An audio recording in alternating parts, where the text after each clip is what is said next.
Commander Zethara of the Galactic Coalition had seen countless species join the war effort against the Krell swarm. The insectoid menace had consumed 17 systems in 2 solar cycles, and desperation drove even the most peaceful civilizations to arms. When Earth's transmission arrived offering military assistance, Zethara felt a flicker of hope. Humanity was young, but their reputation for adaptability preceded them. What arrived at Coalition Station Omega-7 was not what anyone expected. The human transport vessel docked without ceremony. Zethara stood at the airlock with her diplomatic entourage, prepared to greet Earth's finest military minds. The door hissed open, and what emerged made her secondary heart skip a beat. The first human walked with an unsettling casualness, wearing what appeared to be standard military attire covered in unofficial modifications. His armor had tally marks scratched into the chest plate. Behind him, more humans filed out, each one radiating an energy that made Zethara's scales prickle. They weren't marching in formation. They were prowling. Commander Zethara, the lead human, extended his hand, grinning with too many teeth showing. Staff Sergeant Marcus Chen, this is Alpha Company 3rd Marines. We're here to kill bugs. Zethara's translator struggled with his casual tone. Sergeant? I was expecting general, strategic command personnel. Yeah, about that. Chen scratched his jaw. Command figured you didn't need more people standing around fancy tables moving holographic ships. You needed people who know how to make things dead. So here we are. One of the other humans, a woman with a shaved head and a scar bisecting her eyebrow, laughed. It wasn't a pleasant sound. The brass calls us specialized direct action personnel. Everyone else calls us the fucking lunatics. Zethara felt her diplomatic training crumbling. I see. Perhaps we should proceed to the briefing room. The briefing was a disaster.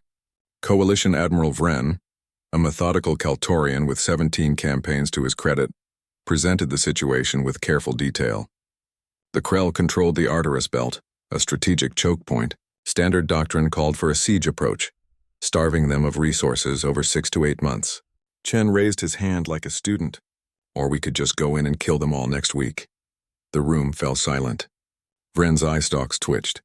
Sergeant, the Krell have fortified positions. Automated defenses, biological weapons. A direct assault would require. Yeah. Chen waved dismissively. Look, Admiral, no disrespect, but you fight wars like you're playing chess. Humans. He grinned again, that predatory expression. We fight wars like we're playing with fire and gasoline. And we really like explosions. Another Marine, massive and tattooed, spoke up. Boss, we showing them or telling them? Chen shrugged. Let's show them. Always more fun. What followed was 3 days that fundamentally altered the Coalition's understanding of human warfare. The humans refused standard drop pods, calling them death traps for people who like living. Instead, they modified boarding torpedoes with what their engineers called creative safety violations. They stripped out redundant systems and added more weapons, more armor, more thrust. When a Kaltorian engineer protested that the modifications exceeded safety margins by 400%, a human simply replied, "Margins are for people afraid of commitment." The assault on the Arteris Belt began at 0400 station time.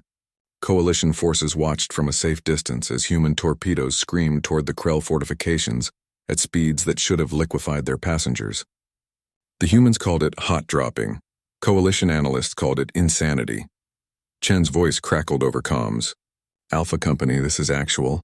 Remember, we're the scary things in the dark now. Show 'em why Earth didn't send negotiators. The torpedoes hit like kinetic rounds, punching through shields the Krell thought impenetrable. What emerged wasn't an organized military force. It was controlled chaos given human form. The Marines moved through Krell territory like wildfire through dry grass. They didn't follow the carefully planned routes Coalition strategists had prepared. They went where the fighting was thickest, where the Krell were strongest. One squad discovered a Krell breeding chamber, and instead of calling for orbital bombardment per doctrine, they sealed it and flooded it with their transport's coolant system. Waste of good ordnance, their squad leader reported. We got creative. Zethara watched the tactical feeds in horror and fascination. The humans fought with a brutality that made sense only in hindsight. They used the Krell's biological weapons against them. They turned automated defenses into traps. One Marine, after losing his rifle, killed 3 Krell warriors with a piece of broken bulkhead and what he later described as aggressive enthusiasm. But what truly disturbed the coalition observers was the humans' emotional state. They weren't grim soldiers performing duty. They were enjoying it. "Contact left!" someone shouted over comms, followed by weapons fire and then laughter. "Did you see that one pop?" Like a fucking balloon. Coalition psychologists monitoring the feeds grew concerned. Was this species psychologically stable? Were they sending trauma cases to war? Chen, covered in Krell ichor and grinning like a madman, answered that question during a battlefield communication. "Command's always asking why we volunteer for this shit. You want to know? Because back home we're mechanics, teachers, accountants. Out here?" His eyes gleamed. "Out here, we're the apex predators. Every human's got a little bit of cave person DNA screaming to hunt, to fight, to survive. Most of us lock that away. Marines, we get to let it out. We get to be what we were before civilization told us to behave. The Arteris Belt fell in 6 days, not 6 months. Human casualties were 30%, horrifically high by coalition standards. When Zethara expressed her condolences, Chen shrugged. "Ma'am, every one of us knew the odds. We're not here because we think we're invincible. We're here because when death's knocking, we want to answer the door with a grenade and a smile." He paused, then added more softly, "The ones we lost, they died doing what they loved, protecting people who needed protecting. That's not a tragedy. That's a privilege."